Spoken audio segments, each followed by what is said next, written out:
Olá, tudo bem?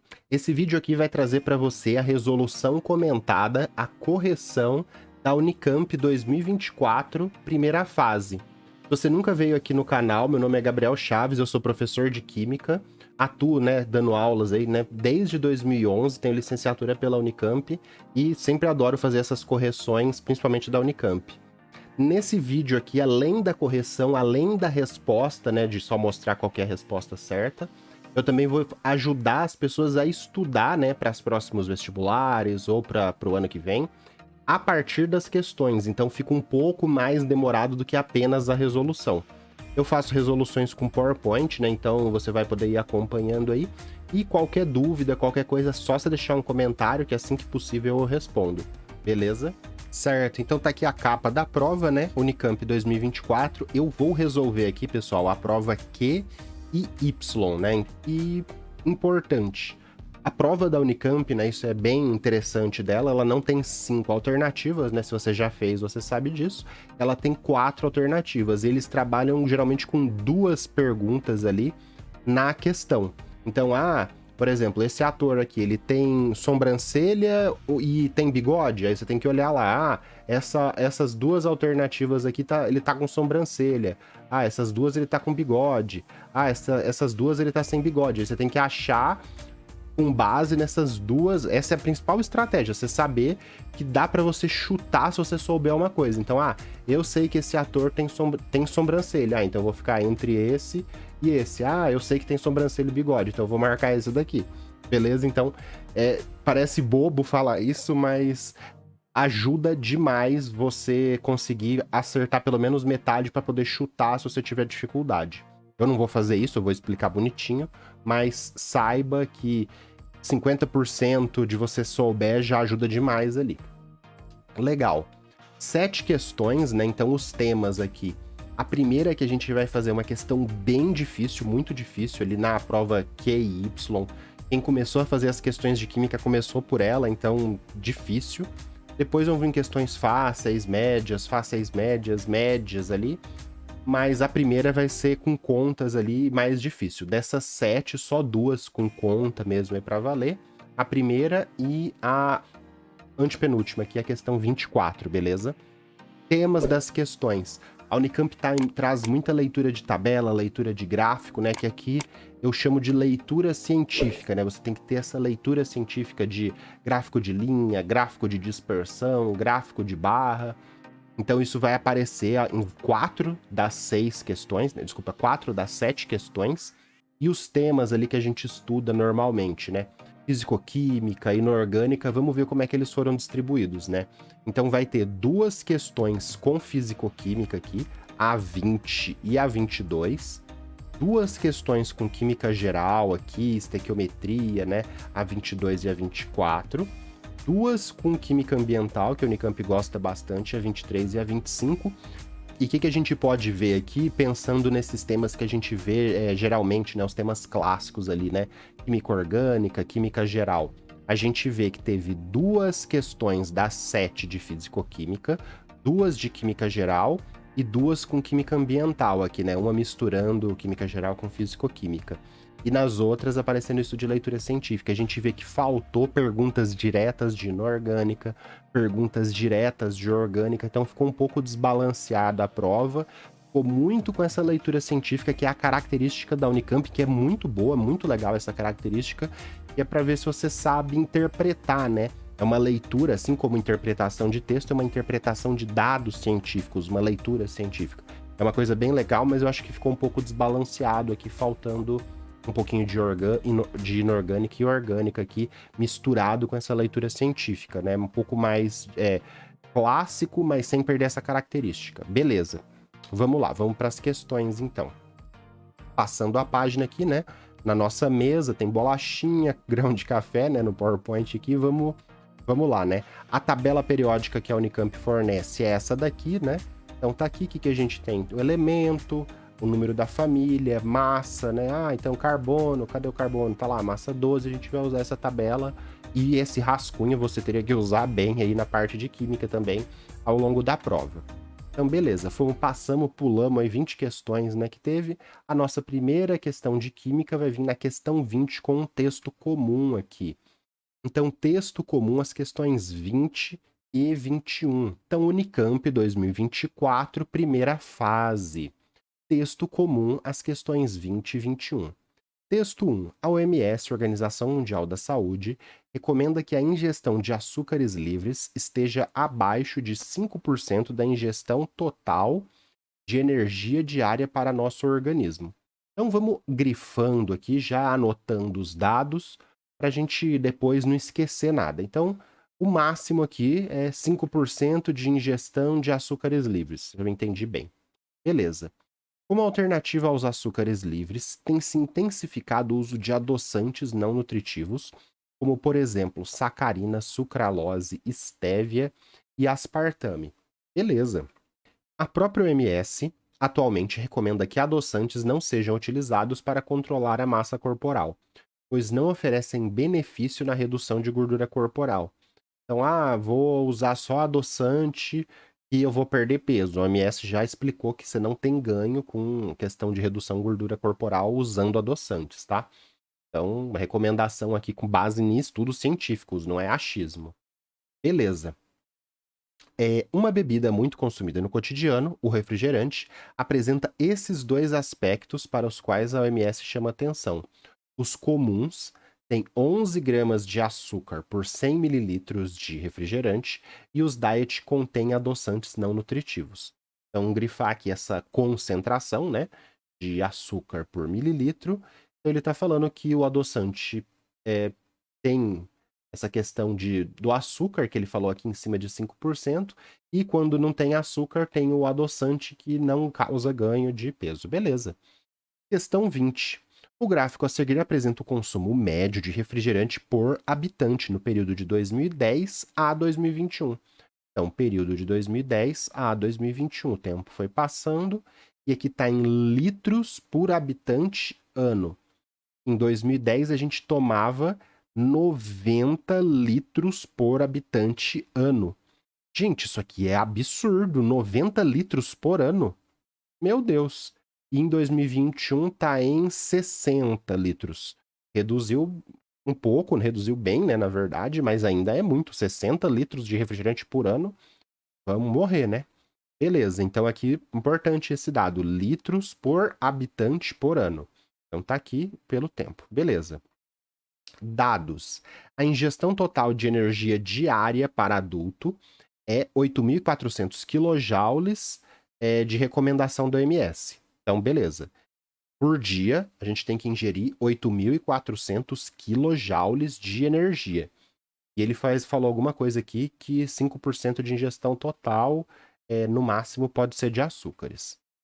A energia por grama de açúcar é 16,5 kJ. Então, 1 grama de açúcar tem 16,5 kJ. De acordo com as informações do gráfico e do texto 1, pode-se afirmar que a média de consumo diário por habitante para cada ano devido somente à ingestão de refrigerante. Então, vamos descer aqui. Então, de acordo com as informações do gráfico e do texto, pode-se afirmar que a média de consumo diário de açúcar por habitante para cada ano, devido somente à ingestão de refrigerante, sempre foi superior à recomendação da OMS. Aí como que faz, né? Você não lê ela inteiro, né? Você lê esse comecinho e compara com outras. Sempre foi superior à recomendação do OMS. A gente tem que relacionar isso daqui com aqueles 5% do OMS. Sempre foi inferior, foi superior, porém, mais recentemente tornou-se inferior devido inferior à recomendação da OMS. Foi inferior, porém, recentemente tornou-se superior. Então, era superior, era inferior, então a gente tem que achar essa recomendação da OMS no gráfico aqui. Beleza. O que pode indicar uma baixa conscientização, o que pode indicar uma alta conscientização, o que pode indicar uma melhora na conscientização. Beleza. Então, o que é o principal aqui? A gente ter os dados, né? Então, vamos voltar aqui, né? achar os dados para quê? Para a média de consumo diário de açúcar por habitante. Então aqui a gente tem litros de refrigerante por habitante ano. A gente tem que ter o açúcar habitante ano relacionado com esse litro de refrigerante. Como que a gente vai fazer isso? A gente tem que pegar aquele 5%, pegar um ano, por exemplo, o período de um ano, quanto que a pessoa consome em um ano de açúcar, no máximo que ela poderia fazer. E aí ver quanto que esse açúcar, no máximo que ela poderia consumir, se reflete em refrigerante. Então, no máximo a pessoa pode ingerir tantos quilojoules de açúcar por ano. Se ela tomasse toda essa energia por refrigerante, quantos litros isso seria de refrigerante? E aí a gente vai vir aqui no gráfico e vai fazer, isso seria 30 litros de refrigerante no ano, para o máximo que a pessoa poderia tomar de refrigerante no ano, para ser esse açúcar que a OMS falou. 100 açúcar, 100 litros no ano. Então a gente vai ter que achar esse volume de refrigerante no ano. Beleza? Tá estranho, mas você vai ver. É uma questão meio difícil aí. Beleza. Então o tema principal da questão, cálculos com concentração, porque ele está trabalhando, ele está fornecendo aqui um dado de concentração que é 11 gramas de açúcar por 100 mililitros. Tem também a leitura aqui desse gráfico de barras, né? Essa leitura científica, mas aqui nem tanto, não tem tanta interpretação, só do resultado final que a gente vai obter, que a gente tem que descobrir quantos litros de refrigerante que você poderia tomar no ano, considerando esse dado aqui do OMS. Então vamos agora trazer todos os dados do texto aqui do bonitinho, e aí a partir desses dados fazer essa conta. Então 5% de ingestão total, que é? Aqui já vem uma grande dificuldade do exercício. A OMS fala que no máximo 5% da sua energia que vem no dia pode vir de açúcares livres. Aí você tem que diferenciar a energia que você recebe o dia inteiro da energia proveniente de açúcar. Então, de cada 100 quilojoules de energia que você, no máximo, 5 quilojoules pode ser energia vinda de açúcar. Então, isso daqui já é uma dificuldade muito grande para o exercício. A gente vai demorar, não vai fazer o exercício em 4 minutos, que é o que você tem em média para fazer. Esse daqui você ia demorar no mínimo uns 10 ali para fazer e ter que usar minutos de outras questões para fazer ele. Então, é uma questão que ia ser muito difícil de você acertar. Muito difícil, tá? Então, beleza. Então, primeira coisa, esse 5% do OMS, a gente pode usar ele dessa forma, em quilojoule. Por que eu vou usar em quilojoule?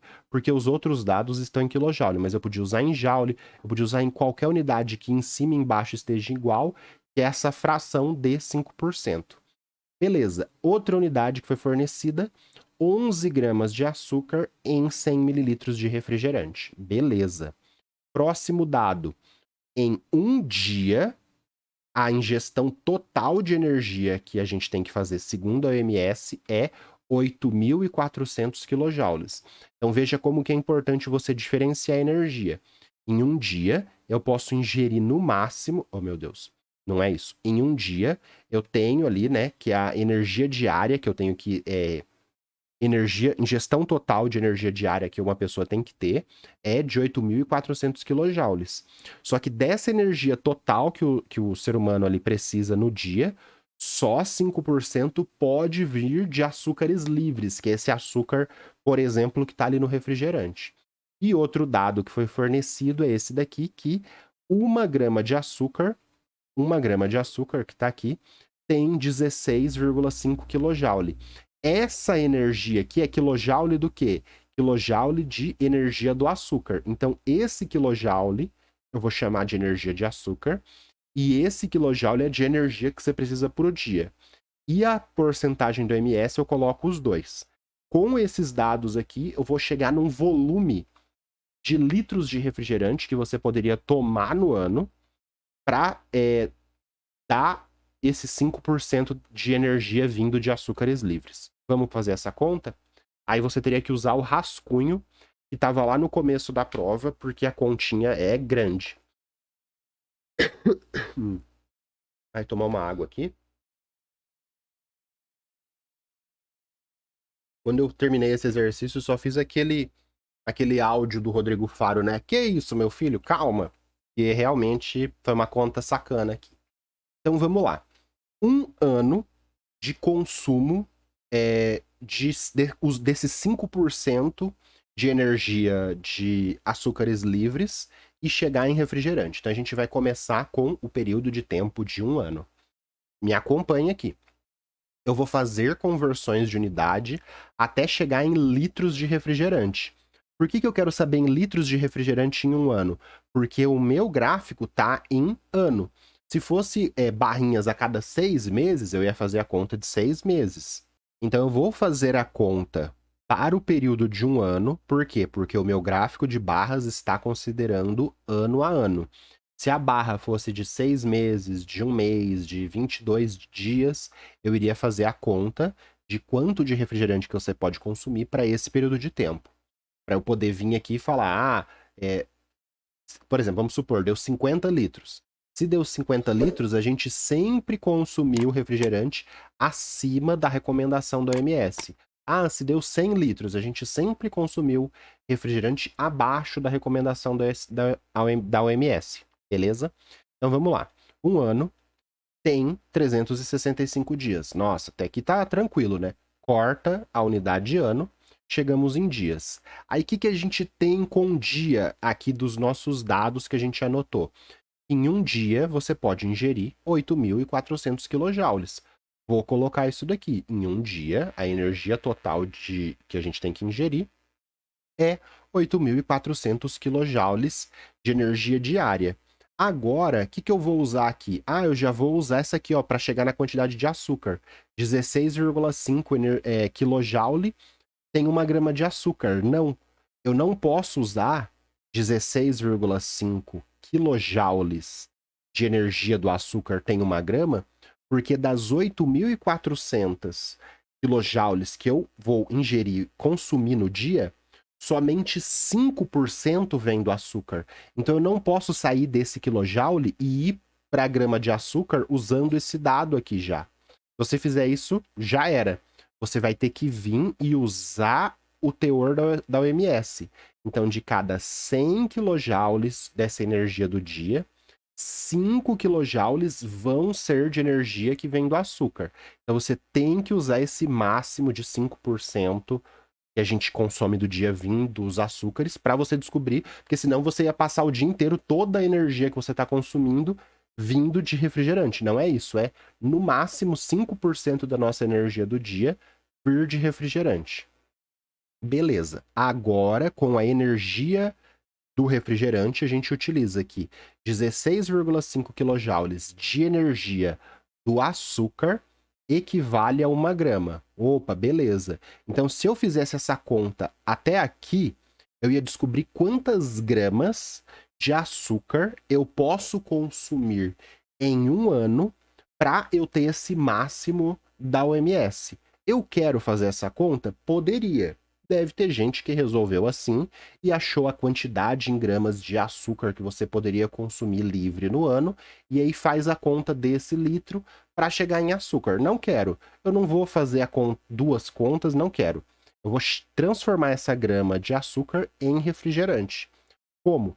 Eu sei que 11 gramas de açúcar tem 11 gramas de açúcar está presente em 100 mililitros de refrigerante. Então eu quero chegar em mililitros de refrigerante? Não, eu quero chegar em litros de refrigerante. Então eu vou fazer aqui mais uma conta, vou fazer mais uma conversão de unidade, e 1.000 mililitros tem 1 litro. Então, de todos esses fatores aqui que eu utilizei, quais que não estavam no texto? Que 1 ano tem 365 dias e que 1 litro tem 1.000 mililitros. Tirando a conversão de volume e tirando a quantidade de dias do ano, esses 4 fatores aqui foram fornecidos no texto. Só que para você organizar eles, para você cortar o ano, cortar o dia, cortar o quilojoule de energia diário, o quilojoule de energia proveniente de açúcar, grama de açúcar e mililitro de refrigerante, só sobrar litro de refrigerante, dá trabalho, difícil. Se Se você for fazer isso por regra de 3, você teria que fazer uma, que aqui é 1, né? Seria 1, 2, 3, 4, 5 regras de 3. 5 regras de 3 dá um trabalhinho aí, né? Então vamos montar essa conta, né? 365 vezes 84, porque eu cortei esse zero com esse, vezes 5, corta esse 100 com esse 1000, sobra 10, dividido por 165, porque eu peguei o 10 que sobrou aqui e multiplicou por o 16,5, vezes 11. Então ficou 365 vezes 84 vezes 5, dividido por 165, que é isso daqui, vezes 10, vezes 11. Se você fizer esse cálculo, você vai chegar em 84,5 litros de refrigerante. Seria o máximo que você poderia tomar no ano para que todo o açúcar, todos os açúcares livres que você ingeriu, sendo que todos os açúcares livres que você ingeriu no ano veio do refrigerante.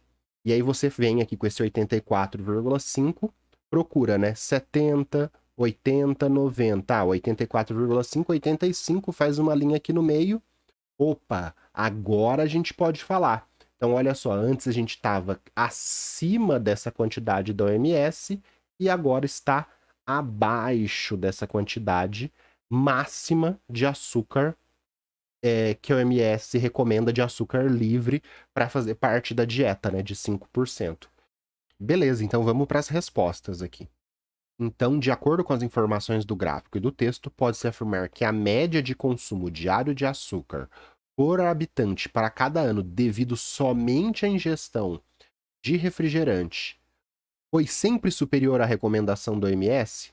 Não, ela não foi sempre superior. Teve um período que só o refrigerante já era superior à ingestão de açúcar livre. Se você comer outras coisas com açúcar livre, já passava ainda muito mais essa recomendação. Então, não foi sempre superior, o que pode indicar uma baixa conscientização. Então, não foi sempre superior, agora está abaixo. Foi sempre inferior, também não foi sempre inferior. Nesse período aqui foi superior, indica uma alta conscientização, nada a ver. Foi superior, porém, então foi superior sim, porém, mais recentemente tornou-se inferior. Sim, tornou-se inferior. O que pode indicar uma melhor conscientização da população sobre o consumo do açúcar. Então, sim, as pessoas estão mais conscientes do consumo do açúcar e deu uma bela de uma baixada aqui, alternativa C. Difícil, hein? Vamos ver o D. Foi inferior. Não, não foi inferior, ele era superior. Mas recentemente tornou-se superior à recomendação do MS, o que pode indicar uma piora na conscientização da população sobre o consumo do açúcar. Aqui, pessoal, eu classifiquei essa questão como muito difícil. Vai ser a questão mais difícil que a gente vai fazer das 7 de química, tá? É uma conta longa, você não vai fazer isso em 4 minutos. Tem essas duas energias, a energia do açúcar livre e a energia diária que você tem que diferenciar nos cálculos. Difícil.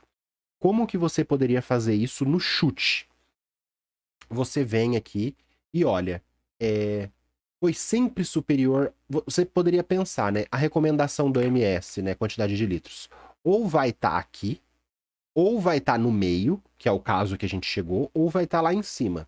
Então, você vai pensar, né? Pô, sempre foi superior, seria que o consumo tá aqui. Então, a alternativa A poderia ser, né? A recomendação do OMS ser mais ou menos ali uns 30 litros, ter uma baixa conscientização. Então, a alternativa A poderia ser, faz sentido. Isso pra gente pensar sem contas, tá? Isso seria, sei lá, tô pensando 30 litros. B, foi sempre inferior à recomendação do OMS, então vamos pensar aqui, ó, 100 litros. A recomendação do OMS é 100 litros. Foi sempre inferior, o que pode indicar uma alta conscientização da população sobre o consumo de açúcar. A gente sabe que não existe uma alta conscientização da população sobre o consumo do açúcar. Então, por lógica, você já veria que a B não faz muito sentido, né? Vamos supor que a recomendação aqui é 100, então a gente sempre consumiu abaixo, isso indica uma alta conscientização. Eu acho que esse patamar não estaria tão alto assim, sem você fazer a conta, tá? A C tá certa, né? a gente já entende, né, que seria essa situação que é a linha da recomendação tá bem aqui no meio, e aí ele cruza, ele sai de uma situação superior e passa para uma situação inferior. E aí, olha como que a D não faz sentido nenhum e você eliminaria, por isso tem esse xão aqui cinza de chute. O inferior, porém mais recentemente tornou-se superior, né? Desculpa, mais recentemente tornou-se superior. Então isso daqui, o consumo de refrigerante teria que estar aumentando para ele passar essa recomendação. Então, essa daqui não faz sentido. O consumo de açúcar teria que aumentar. Então você, só de ler o texto, se você, nossa, eu sei que tem uma conta absurda nessa questão, não vou conseguir fazer. Pô, mas o B não faz sentido isso daqui, e o D teria que aumentar a quantidade de consumo de refrigerante. Então eu vou ficar entre o A e o C. Vou chutar. Chutei no A, errei, mas errei com 50% de chance de acerto. Se você faz a conta, aí você vê, né, que o patamar estava aqui e sim diminuiu. Tudo bem, a conta é essa, difícil. Qualquer dúvida, deixa um comentário. Espero ter ajudado você aí que foi fazer a prova e não tinha ideia de como que fazer essa conta. Tá bom? Vamos pro próximo? Demorou aí 20 minutos para fazer a questão que era 4, mas é que eu fui explicando. Beleza? Vamos pro próximo. Beleza, a prova da Unicamp é coloridinha, né? Isso é bem legal. Tudo coloridinho aqui no gráfico. Questão 21, Unicamp 2024, primeira fase. A resposta glicêmica é a curva de concentração de glicose em função do tempo no sangue. Ela é utilizada de uma forma de classificar os alimentos com base no seu potencial de elevar a glicose, açúcar no sangue. Então, elevar a glicose no sangue. Pesquisadores da Universidade Johns Hopkins, nos Estados Unidos, testaram os efeitos de 4 adoçantes na resposta glicêmica de indivíduos saudáveis. Então, os indivíduos estão saudáveis. Cada grupo foi exposto a uma condição, conforme a figura ao lado. Acompanhando-se a resposta glicêmica com base nas informações da figura e do texto 1, então a questão 20 e 21, né, da prova QY que eu resolvi, tinha esse texto aqui que a gente teria que ter lido, né? Se você está resolvendo aqui na sequência, a gente já leu, se você não viu, eu vou ler de novo. Com base, então, nas informações da figura e do texto 1, pode-se concluir que a preocupação da OMS, Organização Mundial da Saúde, quanto ao uso dos adoçantes não nutritivos, precisa ser complementada com um alerta sobre o risco de aumento de diabetes do tipo 2, não precisa ser complementada com um alerta de risco de aumento de diabetes do tipo 2. Então, precisa ou não precisa, né? Tem cabelo ou não tem cabelo? E depois, pois os adoçantes provocam um aumento de glicose no sangue, pois os adoçantes não provocam um aumento de glicose no sangue, pois apenas 2 adoçantes provocam um aumento de glicose no sangue. A gente tem que descobrir se eles provocam esse aumento de glicose no sangue, se é 2 ou não, e qual que é essa preocupação da OMS para ver se ela precisa ser complementada. Então, tema da questão. Não tem um tema específico, a gente não estuda isso em química, não tem um tema para a gente classificar ela bem. O tema mais correto aqui para a gente pensar seria métodos de pesquisa científica, que é você saber como é feita a pesquisa científica. A pesquisa científica é feita quando envolve, né, seres humanos aqui, grupo controle, fármacos, né, por exemplo. Fármacos, estudar o efeito de adoçantes no corpo, como é o caso aqui da pesquisa.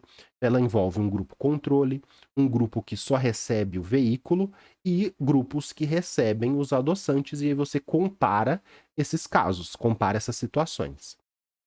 Isso são métodos de pesquisa. Então, o grupo controle e os grupos que estão sofrendo o efeito ali do que você está estudando, né? No caso, adoçante. Beleza. Resposta glicêmica é a curva de concentração de glicose em função do tempo. Então, concentração de glicose com sacarina. Aumentou, depois diminuiu. Concentração de açúcar no sangue depois da pessoa tomar sucralose. Aumentou, diminuiu. Depois de tomar estévia, aumentou um pouquinho, diminuiu. Aspartame aumentou só um pouquinho, diminuiu. O veículo, o que é o veículo? Então pensa assim, no pacotinho não vem apenas aspartame, vem aspartame e outras coisas ali, que é o veículo para carregar esse adoçante, é o veículo mesmo, como se fosse um veículo, um carro para transportar esse adoçante. E aqui o adoçante, ele é representado com a bolinha vermelha, e o veículo, que está aqui em menor quantidade, ó, veja que é 3 aqui em cada um, o veículo com essa bolinha branca. Quando a pessoa saudável toma apenas o veículo, né, que seria aquele pozinho que tá ali no pacotinho só para transportar o adoçante, só para chegar o adoçante em você, né? Ele também aumenta a glicose um pouquinho e diminui, igual ao aspartame e a estévia, mas menos que a sacarina e que a sucralose. E quando a pessoa não toma nada, também aumenta a sacarose um pouquinho. A sacarose, perdeu. Também aumenta a quantidade de açúcar no sangue um pouquinho depois de um tempo e diminui, sem você fazer nada. Então, no controle, teve um comportamento igual ao veículo, igual do aspartame e igual à estévia. Então, esses 4 casos aqui, eles estão iguais. Então, a estévia, o aspartame e o veículo, como eles estão igual ao controle, eles não causam um aumento, aparentemente aqui, de glicose no sangue. Já a sacarina e a sucralose tem um incremento aqui, ó. A curva, ela tá pequenininha para esses 4, para esse aqui tá maior. Então, a sacarina e a estévia causam um aumento de açúcar no sangue. Beleza. Qual que era a preocupação da OMS? Isso daqui, pessoal, qual que era a preocupação da OMS para a gente saber se precisa ou não fazer um alerta sobre o aumento de diabetes do tipo 2? Se ela já falasse sobre o açúcar, não precisava fazer esse alerta. Lá no texto 1, ela fala assim, né? A própria OMS atualmente recomenda que adoçantes não sejam utilizados para controlar a massa corporal, pois não oferecem benefício na redução de gordura corporal. Resumindo, quero emagrecer, vou parar de comer açúcar, só vou tomar adoçante. Não, adoçante não ajuda, por pesquisas científicas, no controle de gordura corporal. E essa é a preocupação da OMS, né? A pessoa fazer regulação de controle de gordura corporal, fazer dieta aí, querer perder peso usando adoçante. Tem que fazer. Precisa complementar esse alerta da OMS? Sim, por quê? Precisa complementar esse alerta do OMS sobre um alerta de diabetes do tipo 2, porque a sacarina e a sucralose, você tá lá tomando alguma coisa com sacarina, com sucralose, e a quantidade de açúcar, de glicose no seu sangue vai aumentar sem você estar ingerindo glicose, e isso vai causar diabetes do tipo 2. Então, sim, precisa complementar esse alerta. Então, a OMS tem que falar: ei, não use adoçante para regular massa corporal. E se você usar adoçante para regular massa corporal, dependendo do adoçante que você usar, você vai ter diabetes também. Então, se você encher a boca de açúcar, né? Eu ia falar outra coisa aqui. Se comer um monte de açúcar, você vai ter diabetes. E se você encher a cabeça também de adoçante, também vai ter diabetes. Nossa, eu tô com uma tosse, meu Deus. Tem sim que fazer um alerta sobre possível risco de diabetes tipo 2 com o adoçante. Pois os adoçantes provocam o aparecimento de glicose no sangue? Então, são todos os adoçantes que provocam o aparecimento de glicose no sangue? Não, não são os adoçantes. Pois os adoçantes não provocam aumento de glicose no sangue? Não. 2 provocam e 2 não provocam. Então, isso aqui tá errado. Pois apenas 2 adoçantes provocam o aparecimento de glicose no sangue? Sim, apenas 2 adoçantes não provocaram aumento de glicose no sangue. Sim, mas você tem que fazer o alerta, então isso aqui tá errado.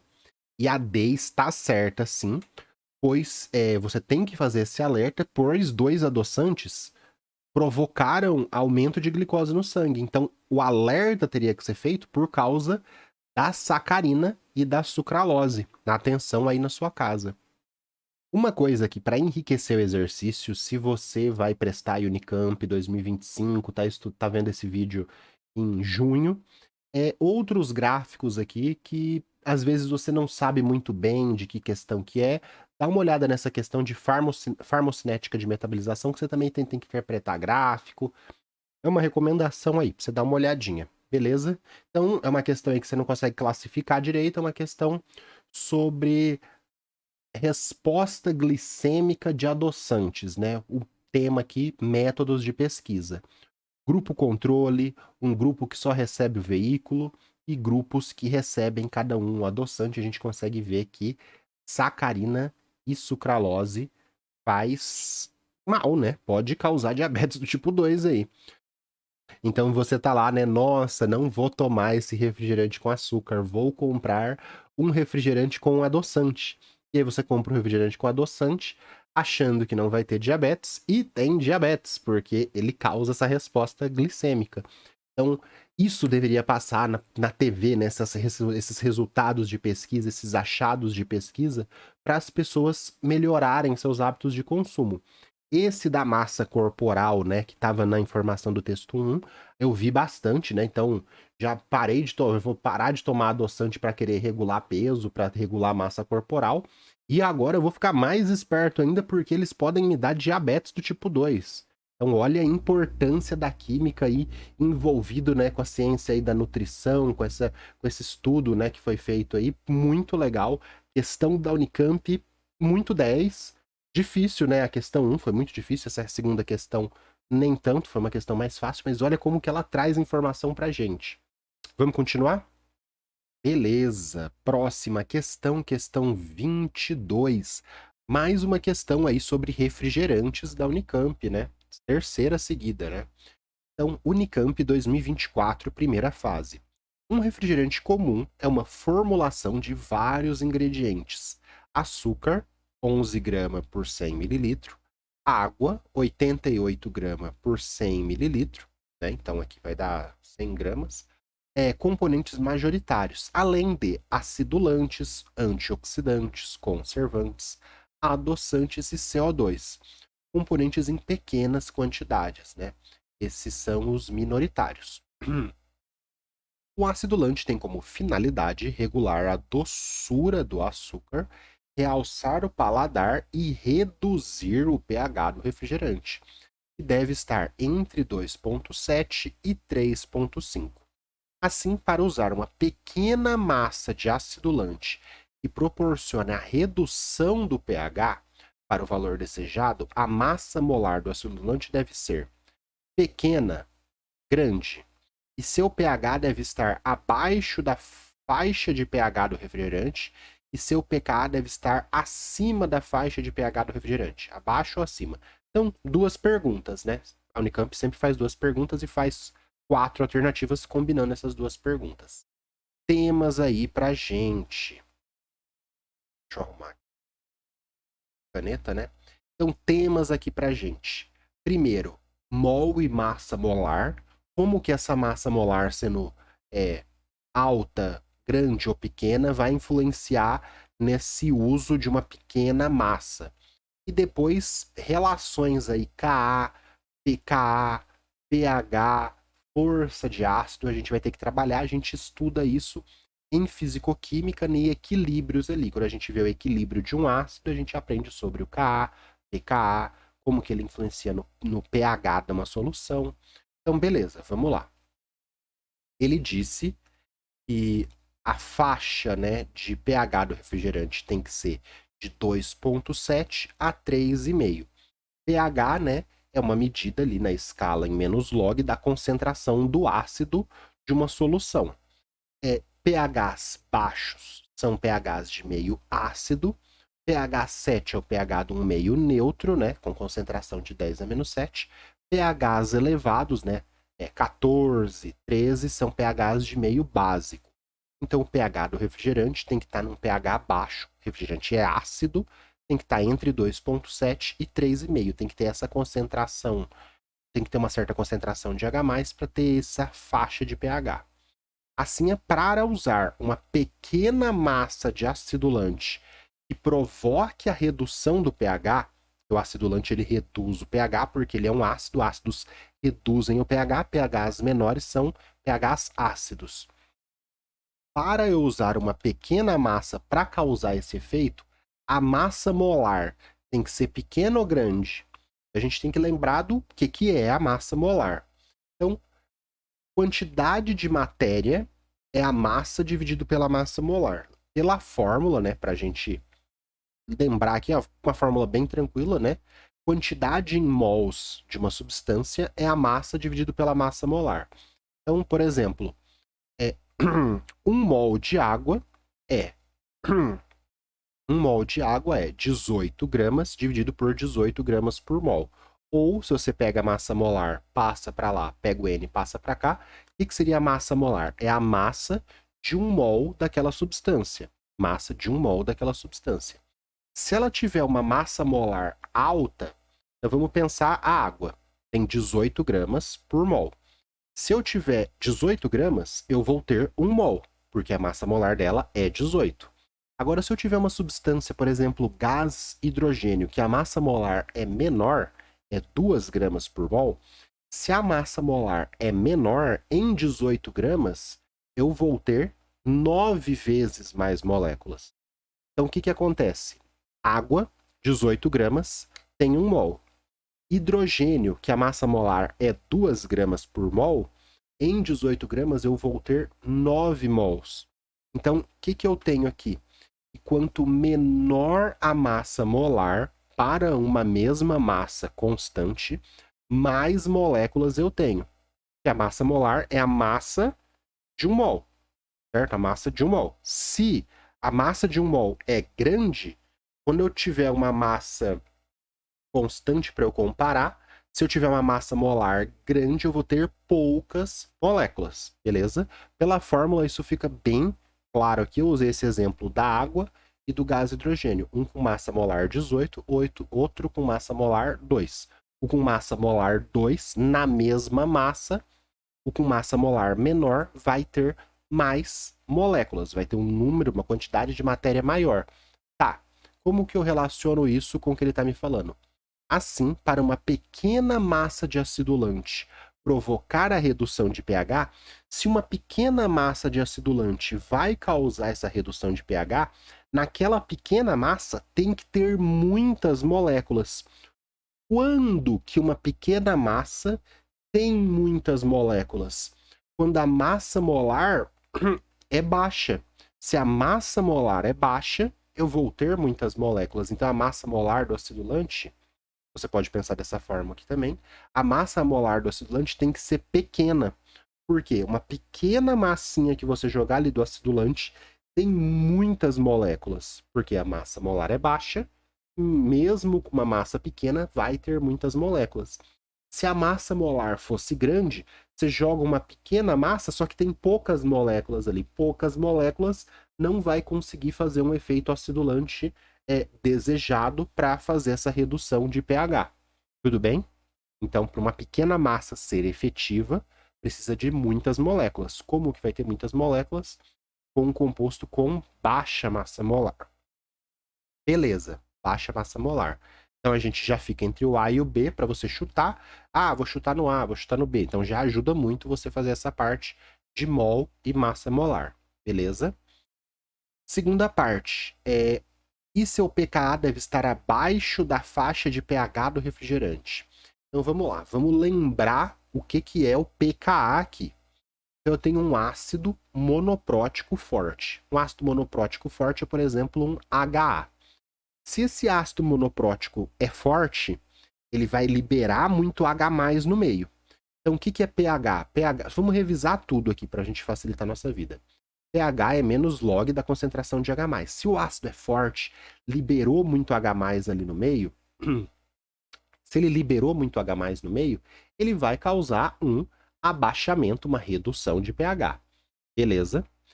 Se o ácido ele é forte, ele vai produzir muito H+, muito A-, que é o ácido sem o H, e ele vai existir pouco nessa forma não ionizada.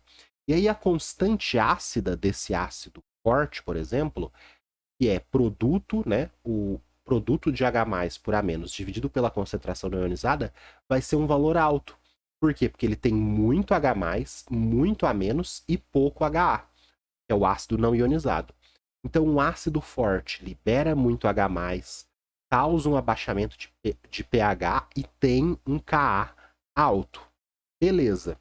Grau de ionização, ele não falou nada disso, mas o grau de ionização de um ácido forte é alto. Por quê? Porque ele libera muito H+, e vai ter pouco do ácido não ionizado. Então, o grau de ionização também vai ser alto. E o pKa? O pKa de um ácido forte é baixo. Por quê? Assim como quando você aumenta a concentração de H+, você diminui o pH, o pKa é menos log de Ka. Então, quando você tem um ácido forte, você tem um alto Ka. Se você tem um alto Ka, você tem um baixo pKa. Então, se você quer que o ácido ele tem que estar nessa faixa. Assim, para usar uma pequena massa do acidulante que proporciona a redução do pH para o valor desejado, o seu pKa deve estar abaixo dessa faixa? Sim, o seu pKa deve estar abaixo dessa faixa. Porque quanto mais baixo o pKa, mais ácido vai ser esse composto. E aí, o que acontece? Vou falar de um jeito por cima e eu vou colocar um esquema aqui para você entender o que eu estou falando depois. Mas pensa assim, o refrigerante tem uma acidez. Você tem uma faixa ali. Então vamos supor, tá? pH 7.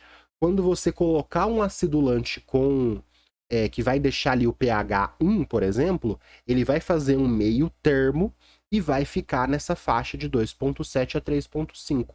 Por que ele vai deixar ali o pH 1, 2? Porque ele tem um Ka alto e um pKa baixo. Então o pKa dele tem que estar abaixo.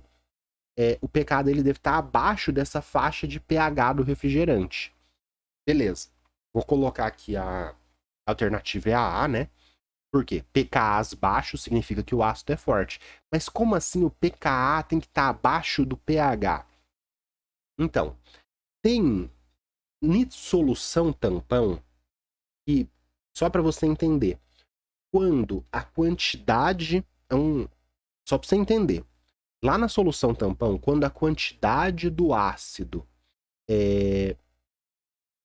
oh meu Deus. Quando a quantidade do ácido não ionizado é igual à quantidade do ácido desprotonado, quando essas duas quantidades são iguais, a solução que ela vai preparar, então, por exemplo, eu tenho 1 mol por litro de ácido protonado e 1 mol por litro de ácido A- desprotonado, que é o ácido que perdeu o H+. Se eu tiver 1 mol por litro desse e 1 mol por litro desse, o pH vai ser igual ao pKa. Então, para você lembrar disso, se o pH fica igual ao pKa, quando o ácido tem um pKa baixo, se tiver essa situação de do ácido igual ao ácido desprotonado, o pKa fica igual o pKa fica igual o pH. Você lembraria disso lá da solução tampão, tá? Que eu nem quis colocar aqui para não confundir muito. Então, vamos pensar na escala de pH. Aqui está de 0 a 7, né? Então aqui é ácido. E de 7 a 14 é básico. Beleza. Ele quer deixar nessa faixa aqui, ó, de 2,7 a 3,5.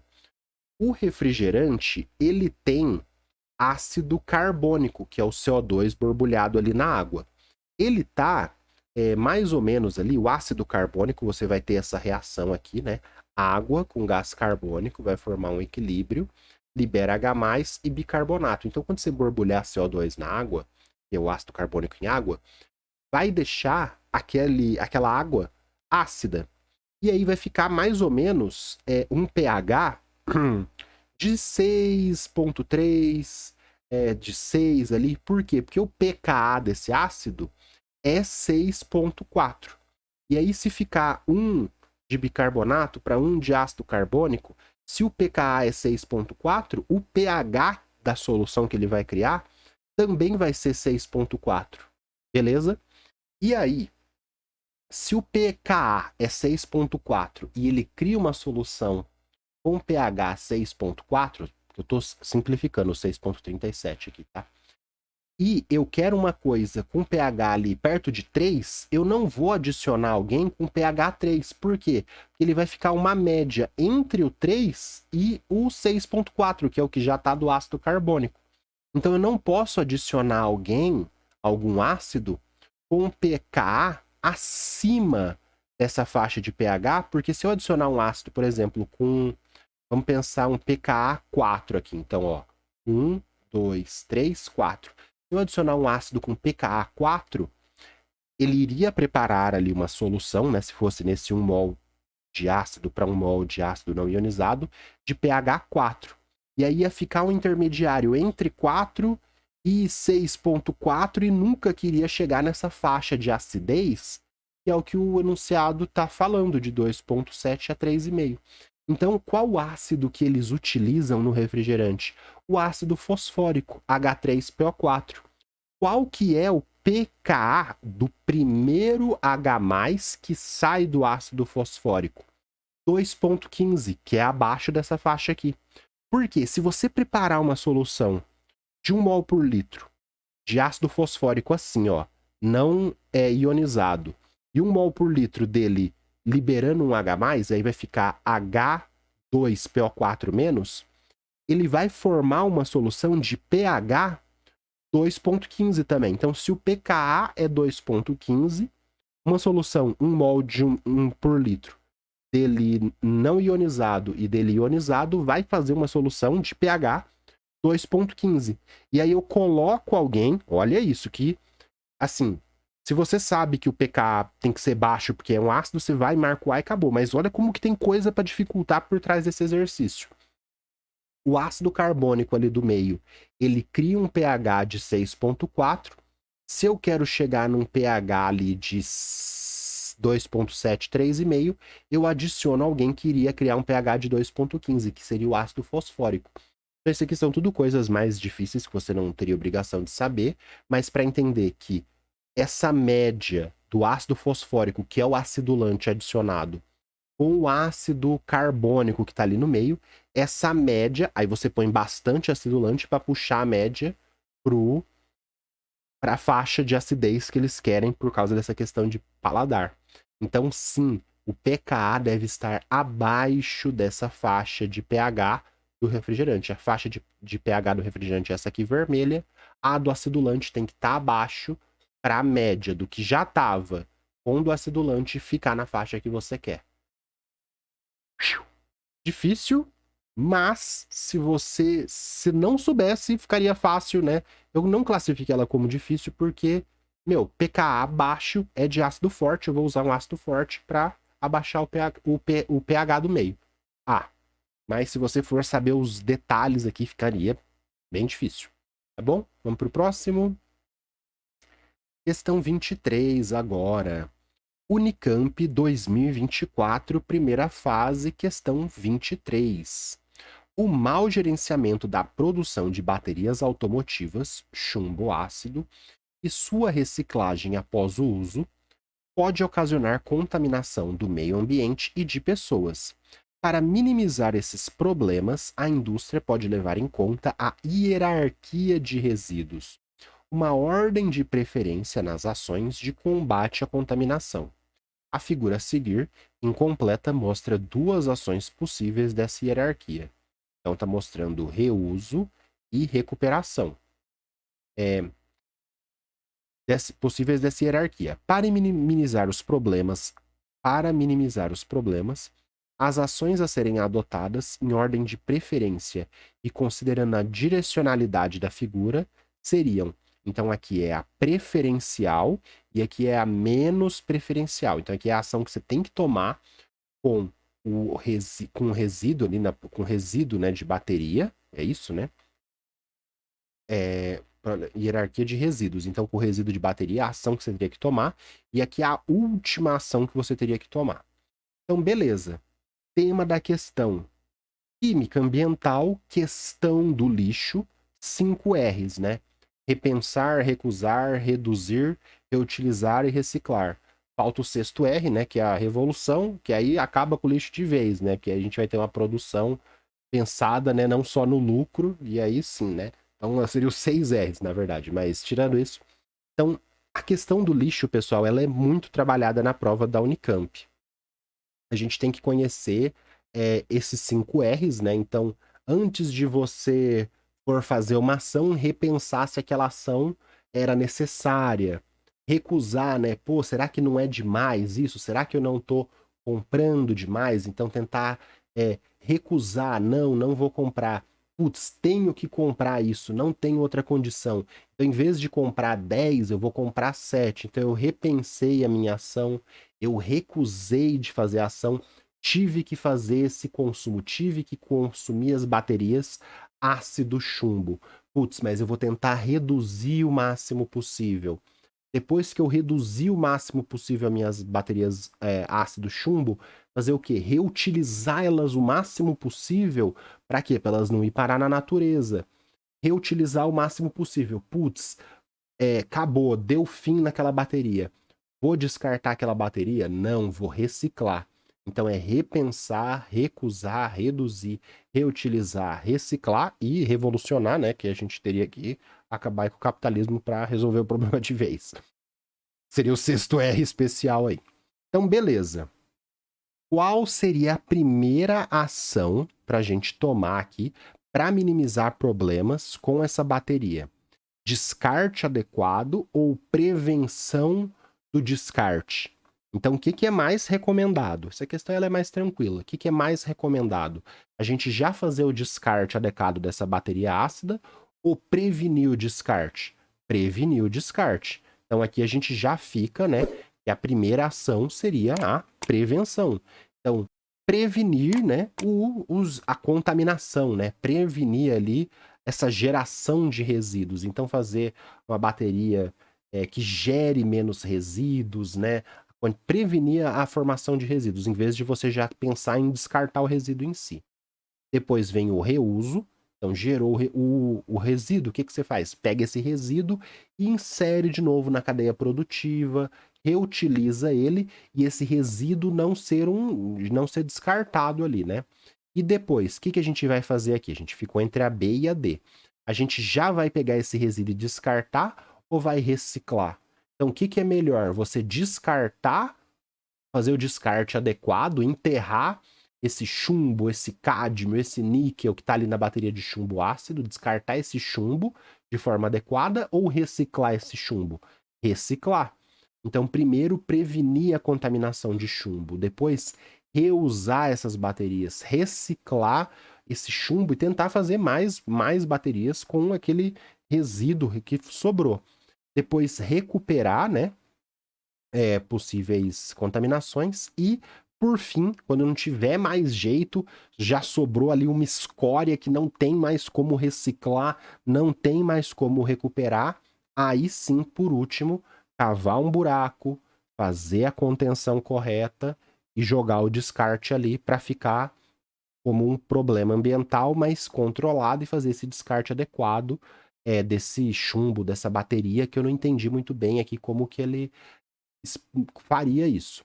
Mas a sequência é essa: prevenção, reuso, reciclagem, recuperação e descarte adequado. Por isso que é a alternativa D.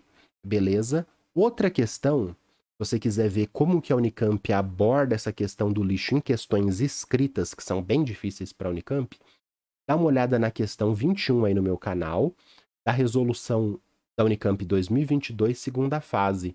Ele coloca, tem um fluxograma, tem uma parte de eletrodeposição que pega eletroquímica mais difícil, mas tem uma parte do questão do lixo que você tem que também trabalhar com essa questão dos 5 R's, de reciclar, reutilizar, tem que trabalhar com isso. A Unicamp gosta bastante de questão do lixo, tá bom? Uma questão mais fácil aí para ter um alívio pra gente. Beleza? Vamos pro próximo? Legal. Questão 24, Unicamp 2024, primeira fase. No início de 2023, um grupo de pesquisadores estudou o desenvolvimento de uma poliamina sólida, contendo cobre capaz de adsorver CO2 na fase gasosa e em baixas concentrações. Então, essa poliamida adsorve CO2. O que é adsorver? grudar. Então, o CO2 está aqui, grudou, adsorveu. Desgrudou, chama dessorveu, dessorção. Então, adsorção, grudar, dessorção, desgrudar. Beleza? Só para facilitar aí para gente. A figura ao lado mostra o esquema de adsorção com a representação do sólido. Então, poliamina é N cobre hidróxido, né? Então tá aqui. Aí eles deram um zoom em um pedaço aqui nessa poliamina aqui, né? Aí o CO2 ele entra, tem carbono, nitrogênio, cobre. O CO2 entra e o que que acontece? Olha só, o grupo hidróxido vira um grupo bicarbonato. O que que mudou daqui para cá? O CO2 entrou e os dois OH- virou 2HCO3-, o hidróxido reagiu com o CO2 e virou um bicarbonato. Beleza. De acordo com os autores do estudo, 1 kg de poliamida contendo cobre é capaz de adsorver, grudar até 5 mols de CO2, uma quantidade bem superior ao que se conhece até então. Então isso daqui é para quê? Remover CO2 atmosférico, colocar em alguma situação, em algum lugar que está emitindo CO2 que eles não conseguem captar, e aí essa poliamida vai capturar, né, por adsorção, esse CO2, com o CO2 fazendo, né, essa poliamida com cobre. Então, uma pesquisa importante, a gente tem que remover o CO2 da atmosfera se a gente quiser continuar no planeta, e precisa de tecnologias para remover o CO2 da atmosfera. Aí você fala, mas a gente já tem uma tecnologia excelente que retira CO2 da atmosfera que chama árvore. Beleza, eu também acho, a gente tem que reflorestar muito, porque para a planta, né, no tronco ali vai capturar, retomar áreas de floresta, mas a gente chegou numa situação que nem só a floresta mais iria resolver. Então a gente precisa da floresta e dessas tecnologias, tá bom? Então só a floresta capturando CO2 não ia dar, não é suficiente mais, se a gente quiser continuar no planeta, claro. Então beleza. Então 1 kg captura 5 mols. 1 kg desse cara aqui captura 5 mols de CO2. Com base nessas informações, pode-se concluir que a porcentagem em massa de cobre no sólido é D. Então, nesse sólido, a porcentagem de cobre é D, 16%, 32%, 16%, 32%. Então, a primeira pergunta, teor de massa de cobre na poliamida. E 1 kg de sólido é capaz de absorver até 110 gramas de gás carbônico. 1 quilograma de sólido é capaz de absorver até 110 gramas de gás carbônico, é a mesma coisa, ou 220 gramas de gás carbônico. Aqui eu acho que eles quis colocar adsorver. Ele adsorve, né? Absorver é quando entra. Então, sei lá, tá aqui, absorveu. Beleza? Absorvi a caneta. Isso daqui, ó, aqui, adsorvi, tá na superfície. Então, adsorção é uma coisa de grudar, por isso que eu falo grudar, que você tem essa noção de grudar, você pensa nisso superfície. Absorver é meio que englobar dentro. Então, absorvi, deixa eu ver se tá aparecendo aqui na câmera, absorvi a caneta, tá dentro da minha mão. Adsorvi deixa eu fazer assim, ó, adsorvi a caneta, ela tá na superfície da minha mão. Tudo bem? Então, achei que eles fizeram um errinho de diagramação, mas não ia ter problema, não. Então, beleza. Temas das questões aqui, né? Mol e massa molar, para a gente achar a quantidade de gás carbônico. Esses 5 mols de gás carbônico e 1 quilo de poliamida adsorve, esses 5 mols é quantas gramas? 110 ou 220? Continha tranquila. Questão de mol e massa molar. 5 mols de CO2 é quantas gramas? E uma continha mais chatinha de teor de massa. Tudo bem? Que a gente vai fazer depois. Então vamos lá. 1 kg de poliamida contendo cobre é capaz de absorver 5 mols de CO2. Então, beleza. A porcentagem em massa de cobre no sólido é de cerca de. Essas duas coisas são os temas aí. Então vamos lá. 5 mol de CO2 é a quantidade de grama ali, é a quantidade de matéria de CO2, só converter isso para grama.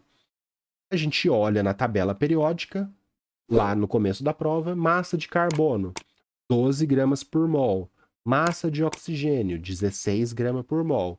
Então, a gente sabe que 1 mol de CO2 tem 44 gramas em massa.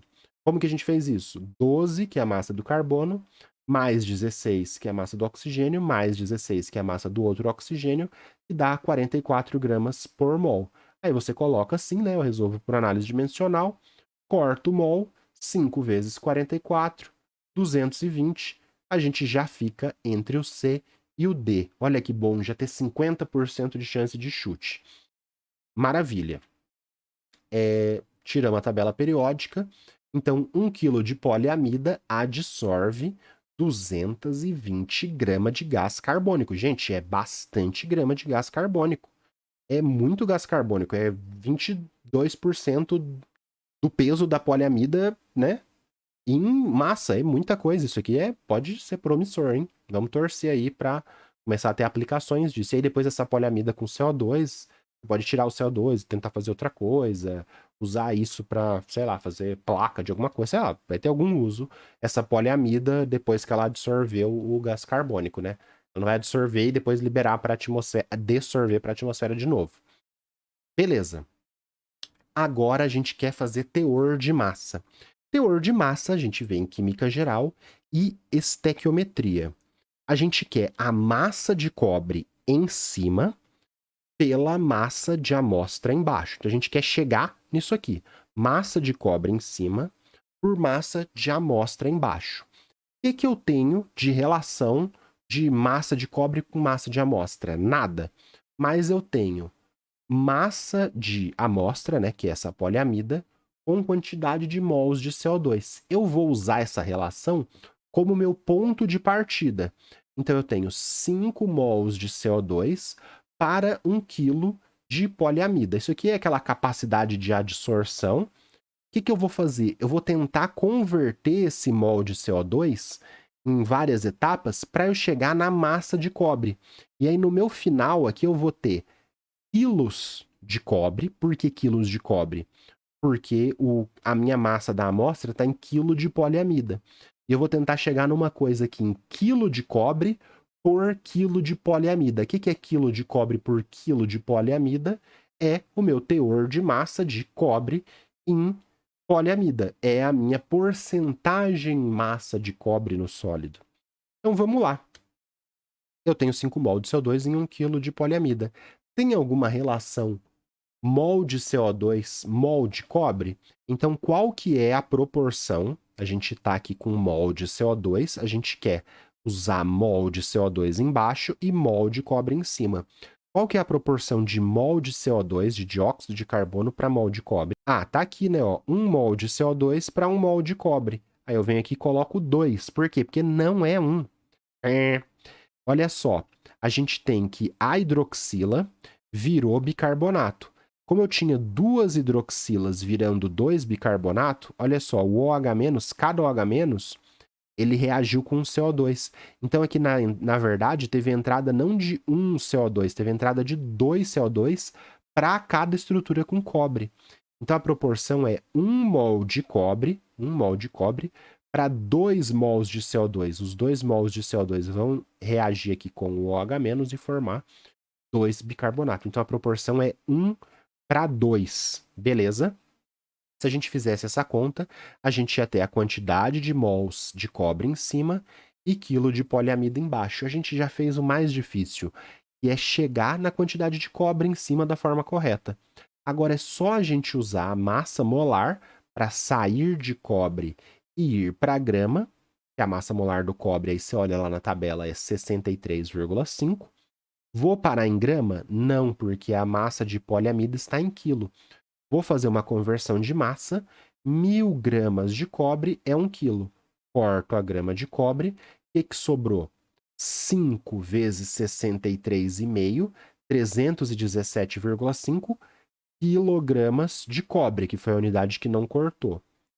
Quilograma de poliamida não cortou, vezes 2, vezes 1.000. 2.000 quilogramas de poliamida. 317,5 dividido por 2.000, corta o quilograma, dá 0,158 ou 15,8%. Então, a porcentagem em massa de cobre na poliamida, o teor de massa, né, que é como eu chamo no meu canal, outros professores usam assim também. O teor de massa de cobre nessa poliamida é de 16%, alternativa C. A outra alternativa 32, você iria chegar se a proporção você tivesse usado 1 aqui. Então, se você tivesse usado 1, você ia fazer isso daqui dividido por 1000, e aí você ia chegar no 32. Você teria que ver que 2 hidroxila virou 2 bicarbonato, então entrou 2 CO2 aqui. Por isso que a proporção estequiométrica é de 1 para 2. Cortou o mol na nossa análise dimensional aqui. Saí de mol de gás carbônico, fui para mol de cobre, saí de mol de cobre, fui para grama de cobre, saí de grama de cobre, fui para quilograma de cobre e cheguei em quilograma de cobre dividido por quilograma de poliamida, que é teor de massa de 16%. Beleza? Importante, pessoal, aqui já vou fazer aquele pedido. Importante, pessoal, se você chegou aqui, curte o vídeo, se inscreve no canal. Muitas pessoas que assistem os meus vídeos não são inscritas. Deixa aquele comentário para dar um engajamento. Deixa alguma pergunta se você tiver alguma dúvida. Assim que possível eu respondo. E muito obrigado por acompanhar esse canal. E compartilha, né, para aquele seu amigo, aquele grupo de estudo que você tem, de pessoas que estão estudando aí pelo YouTube, que está com dificuldade, que vai se preparar para a Unicamp segunda fase, que vai fazer Unicamp 2025, 2026, beleza? Então, vamos lá, vamos continuar. Vamos continuar. Questão 25. Unicamp 2024, primeira fase. Algumas baterias transformam certas substâncias em outras, gerando energia elétrica. Isso permite, por exemplo, o funcionamento de equipamentos, tendo como base essa energia carros elétricos. Ou então auxilia o funcionamento de equipamentos em carros de combustão interna. Então, a bateria, né, ela transforma umas substâncias em outras e gera energia elétrica. Uma pilha, uma bateria, né, uma associação aí de pilhas, né? Então, uma pilha faz isso, transforma energia química em energia elétrica. No carro elétrico é o que move ele, no carro a combustão interna é para auxiliar no funcionamento ali do seu sonzão. Beleza. É por isso que carros elétricos precisam se abastecer de energia elétrica de tempos em tempos e os carros de combustão não, já que a bateria destes últimos é carregada durante o seu funcionamento. Então, o carro a combustão, conforme você está andando, você vai recarregando a bateria. Já no carro elétrico, não, né? Na descarga da bateria, dois comportamentos são importantes. Curva de tensão, figura A, curva de tensão, e ciclo de vida, figura B. Então, curva de tensão, tensão da bateria em volt, profundidade de descarga, ciclo de vida, profundidade de descarga. Sendo que esse último, ciclo de vida, é a quantidade de vezes que a bateria pode ser recarregada em função da profundidade da descarga. Profundidade da descarga, 0, 20, 40, 60, 80, 100. Isso aqui é o quanto que descarregou. Então, tensão da bateria que ela está fornecendo em o quanto que ela descarregou. Ciclos de vida em o quanto que você descarrega. Então, se você descarrega muito, ela tem ciclos de vidas menores. Se ela está descarregada muito, a tensão que ela fornece é menor, né? Porque aqui está caindo, está tudo caindo. Beleza.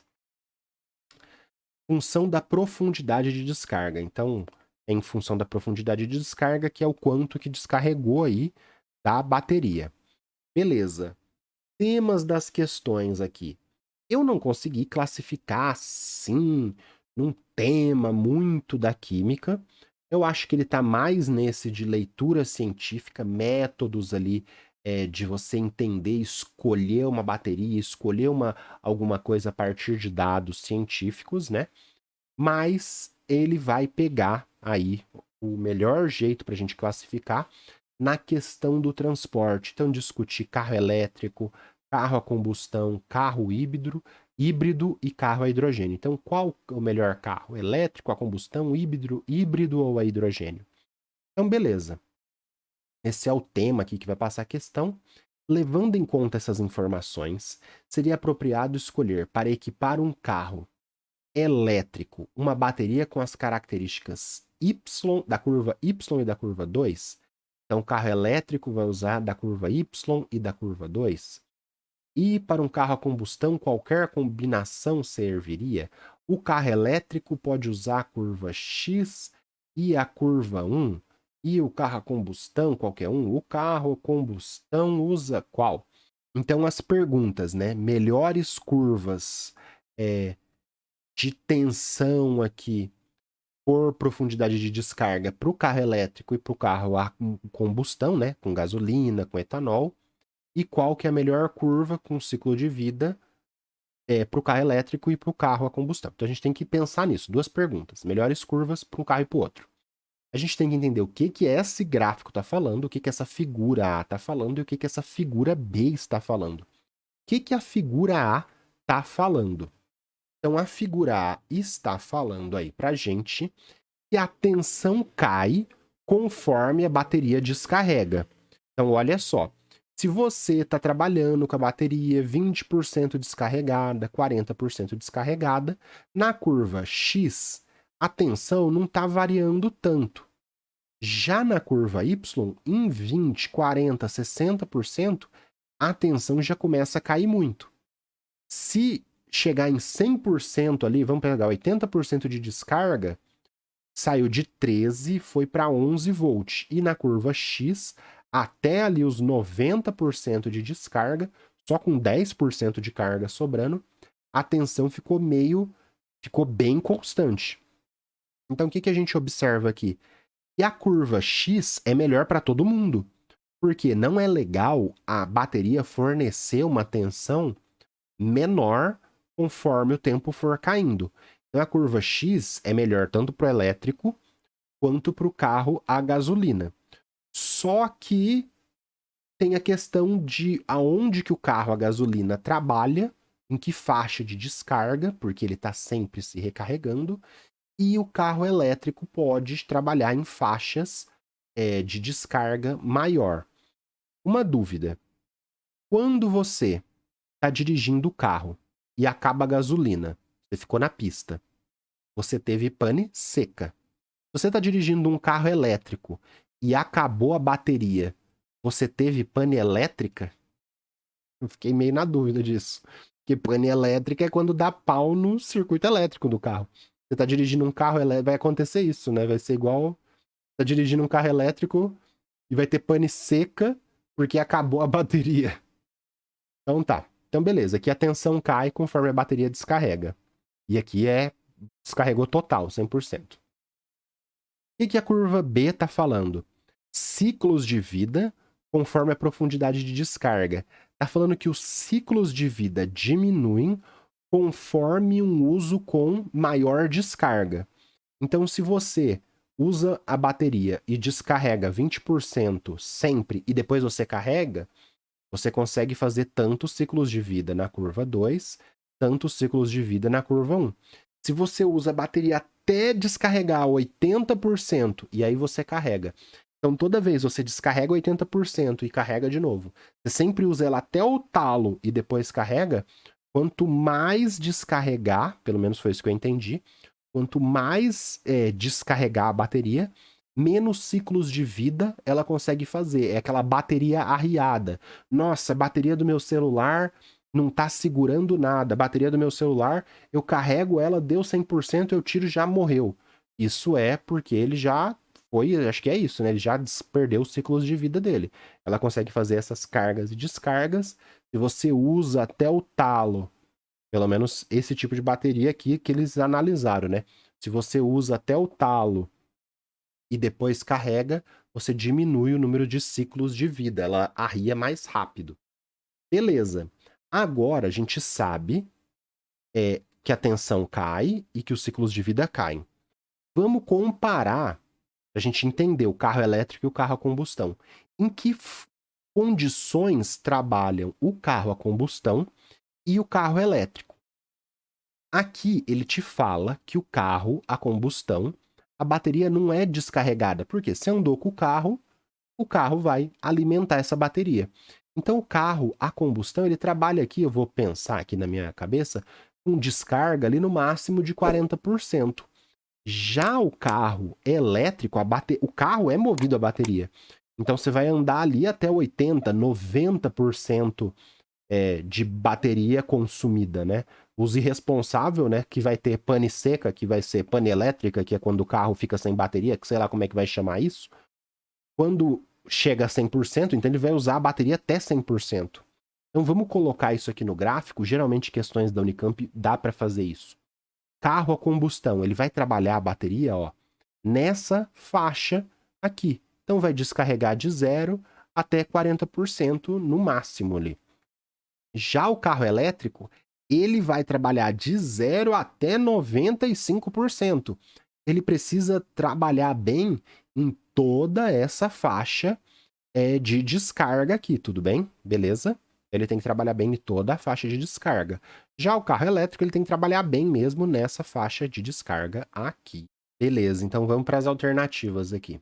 Então, levando em conta essas informações, seria apropriado escolher para equipar um carro elétrico uma bateria com as características das curvas Y e da curva 2. Então, curva Y, aquela bateria que cai a tensão super rápido, e aí quando ele estiver trabalhando com baixa descarga, vai ter maior diferença de tensão? Não. Curva 2, aquela curva que os ciclos de vida vão ser menores, né? Vai arriar, vai ser uma bateria que vai morrer ali mais rápido, ele já vai ter que trocar, do que em relação à curva 1. Então, não, a curva Y e a curva 2 são ruins para o carro elétrico. Para um carro elétrico, uma bateria com as características da curva X e da curva 1, sim, a curva X mantém uma tensão constante ali uma boa quantidade de descarga, né? Então até ali uns 85%, ó, a tensão não variou tanto, aí depois dos 85% a tensão cai bem, né? Mas aí também o cara não é para dirigir com o carro elétrico com 1% de bateria, né? Ela mantém uma carga melhor, sim, a curva X, e a curva 1 tem mais ciclos de vida, né? Com descargas maiores. Então você consegue performar melhor essa bateria num carro elétrico.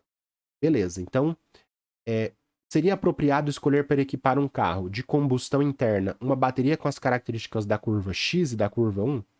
Curva X e curva 1? Sim, seria bom. A bateria da curva X é melhor que a curva Y, porque ela mantém a tensão, a curva Y cai.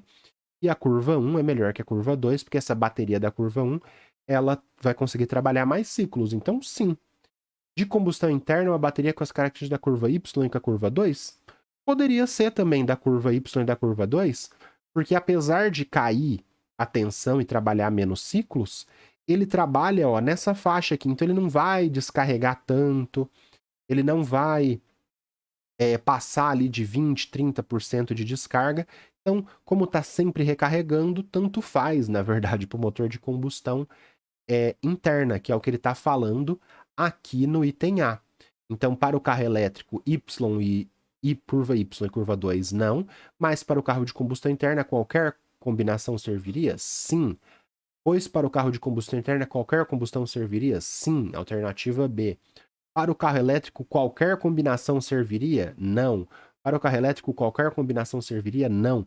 Para o carro elétrico, tem que ser uma bateria que mantenha a tensão constante até em altas descargas, porque ele trabalha nessa faixa grande, e tem que ter ciclos de vida elevados, aí manter muitos ciclos de vida, porque ele vai descarregar até o talo ali, né? Até 80%. Então, por isso que para o carro a combustão tanto faz, porque ele recarrega a sua bateria, conforme o texto disse. Para o carro elétrico não é tanto faz, não. Alternativa B. Não é tão difícil essa questão. Você vê que a curva X, curva Y, dá para entender, não tem assim uma coisa muito absurda, mas não é fácil você ali no nervosismo interpretar essas 4 curvas, tá bom? Então, média para fácil, mas não é difícil, absurda não, tá bom? Vamos continuar. Essa questão, pessoal, do transporte, carros elétricos, carros a combustão, carros híbridos ou carro a hidrogênio, tem uma questão da Unicamp, segunda fase, sobre o carro que é movido a hidrogênio. e aí ele faz cálculos com densidade. O carro que não é o elétrico e nem o a combustão, é o carro que é hidrogênio. O hidrogênio é gasoso? Não, ele fica ele fica adsorvido numa placa. E aí tem essa questão, dá uma olhada nessa questão 22 da Unicamp 2021, segunda fase, ele fala um pouco disso. A Unicamp sempre traz isso do carro elétrico, carro a combustão. Talvez eles peguem carro que usa célula combustível, já fizeram trazendo a questão da célula combustível. Então, a Unicamp trabalha bastante com isso, só que desse jeito que você não consegue saber muito bem, prever muito bem o que fazer, tudo bem? Aqui, né, qual que é melhor, né? Pra gente, trabalhador, indo trabalhar, o que é melhor? Esse trânsito aqui ser com carro elétrico, esse trânsito ser com carro a combustão, com carro híbrido ou com carro a hidrogênio? Então, isso aqui é uma das coisas que a gente pode discutir nessa questão do transporte, né, gente? O carro não é a solução. Se você tiver o melhor carro do mundo, ele vai fazer trânsito. Então, transporte de massa, esse transporte regular, o trabalho, para a escola, para a universidade, para a vida, esse transporte regular, ele tem que ser feito por transporte coletivo. Trem, metrô, CPTM, ônibus, tudo bem? Não é para ser feito por carro. Carro, pô, eu sou cadeirante, eu preciso de carro para me deslocar, porque às vezes por uma emergência, então, a pessoa tá grávida, a pessoa tem que ir no hospital, a pessoa vai fazer um passeio, alguma coisa assim, a pessoa vai no mercado. Aí beleza, a pessoa, né? Todo mundo tem o direito de ter seu carro, não tô falando isso. Mas transporte, se deslocar, ir para o trabalho, ir para a faculdade, ir para a escola, não deveria ser feito de carro, porque independente do carro que você tiver, vai causar isso daqui, vai ter trânsito, tudo bem? E aí, 1 zilhão de carros a hidrogênio, que maravilha. Mas, gente, vai gastar super energia, vai ficar aqui parado, ineficiente, né? A China aí, né? O nosso país comunista aí, super é, movido a trilhos, né? Ele tem trem de alta performance, né? Aqueles trem rápidos que conectam o país inteiro. Então, eles têm muito. É o país com mais trem de longe, né? De alta velocidade e exporta essa tecnologia para o mundo e já mostrou como que o transporte de massa, né, transporte de grande quantidade de pessoas tem que ser feito é, pode ser feito por transporte de alta velocidade, rápido, de qualidade, por trens, tudo bem? E lá tem várias questões também, para você comprar carro, você tem que entrar numa fila, tem todo um controle social, porque senão, gente, acontece isso aqui, ó. Não adianta você ter o melhor carro do mundo e ter trânsito, tudo bem? Beleza? Só uma das coisas aí pra gente discutir na questão do transporte. Tem várias outras coisas também, né, que a empresa vai trocar, tem um monte de coisa. Vamos continuar? Beleza, nossa última questão aí.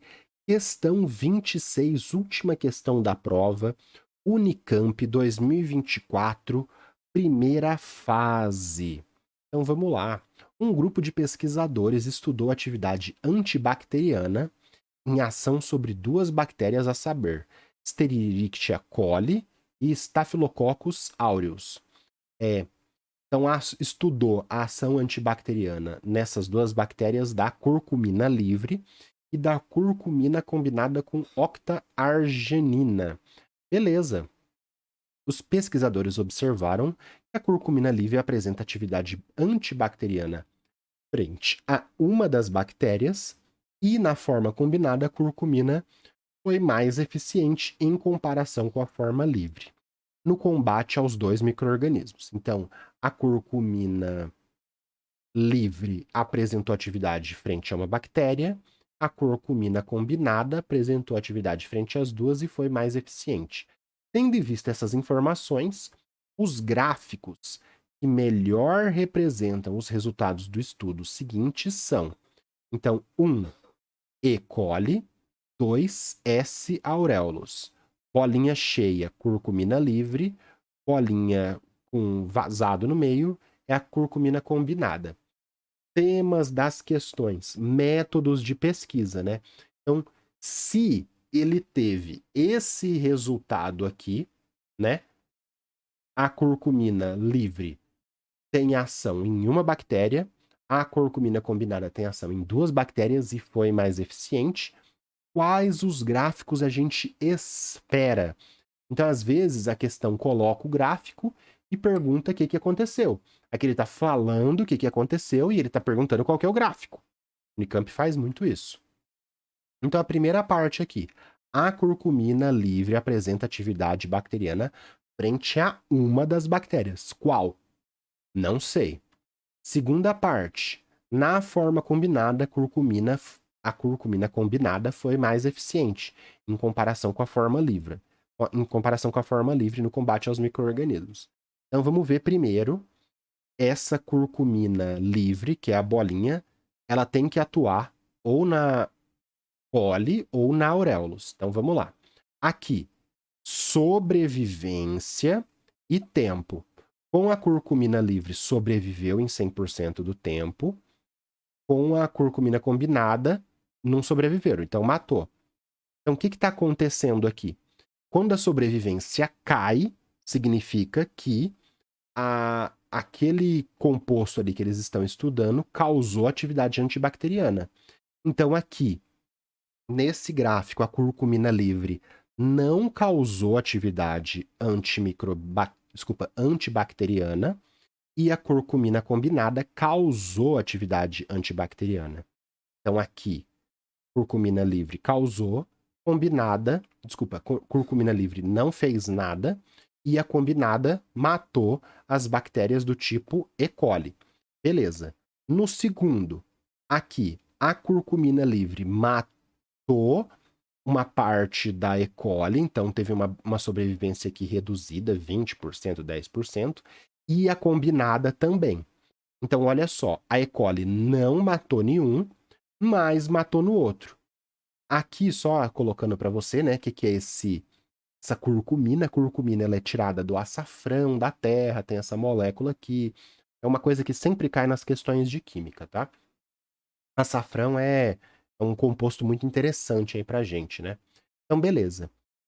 Então, a curcumina livre aqui não causou atividade, mas aqui causou atividade frente a uma.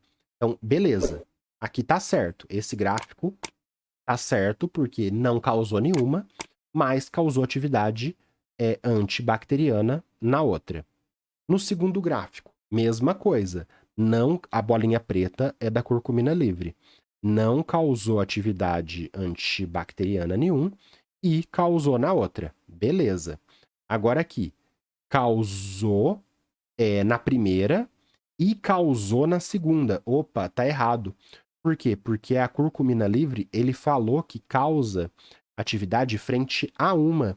Aqui a curcumina matou a E. coli, que é a primeira, e matou uma parte da aureolus, que é a segunda. Então aqui ele teve atividade frente a duas.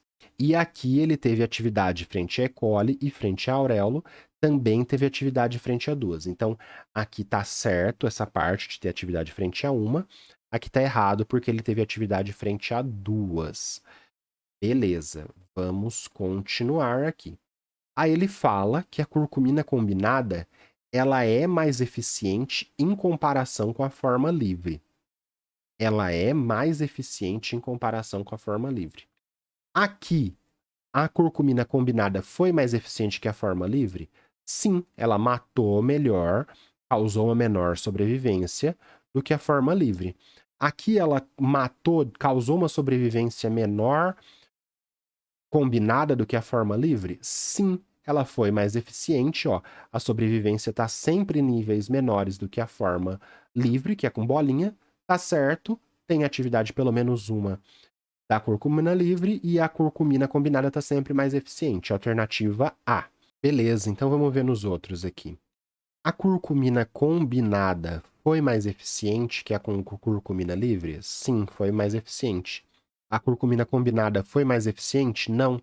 A curcumina livre, ó, ela tá matando, tá causando uma sobrevivência menor, mais rápido do que a combinada. Então aqui ela não está sendo mais eficiente como fala o texto. Por isso que essa daqui tá errada. Beleza, essa daqui. A curcumina combinada ela não está sendo eficiente em nada aqui, ó. Ela tá causando 100% de sobrevivência. Ela não tá sendo mais eficiente do que a curcumina livre. E aqui também, ó. Aqui não, desculpa. Aqui a curcumina combinada tá causando uma sobrevivência menor. E depois, com uma eficiência menor, vem a curcumina livre, que é menos eficiente. Beleza? Aqui também, olha o problema. A curcumina combinada aqui, o texto diz que é mais eficiente, deixa uma sobrevivência alta e a curcumina livre mata. Então, não tem como. A curcumina livre tem que ser sempre menos eficiente do que a combinada, que a combinada não tá tendo efeito nenhum. E aqui primeiro a livre, que é a bolinha preta, causa um abaixamento de sobrevivência mais eficiente do que a combinada. Então aqui tá tudo errado. Essa aqui seria aquela alternativa que você marcou tudo errado, tinha que tirar ponto, né? Então, a alternativa A tá certo, tem pelo menos uma atividade pelo menos de frente uma da curcumina livre, e a curcumina combinada é sempre mais eficiente. Alternativa A. Essa aqui é mais difícil, né? Você pode se embananar nisso de ser mais eficiente, não entender o que o gráfico tá falando e não chegar na resposta, beleza? Terminamos, gente. É 4 alternativas, mas são 4 alternativas pesadas, né? Difíceis. Temas das questões aí, né? Físico-química, química geral, química ambiental, muita leitura de gráfico, muita leitura científica, aquela primeira questão 20, muita conta, e depois questões fáceis, médias, fáceis para as médias, fácil para média, considerando o nível da prova. Aqui, pessoal, queria agradecer você que chegou até aqui ao final. Muito obrigado de ter assistido esse vídeo. Deixa um comentário, qualquer dúvida. Assim que possível eu respondo. Deixa aquela inscrição também, se você não é inscrito, indica para os seus amigos. Muito obrigado de ter assistido esse vídeo até o final. A gente se vê nas próximas resoluções. Valeu e tchau!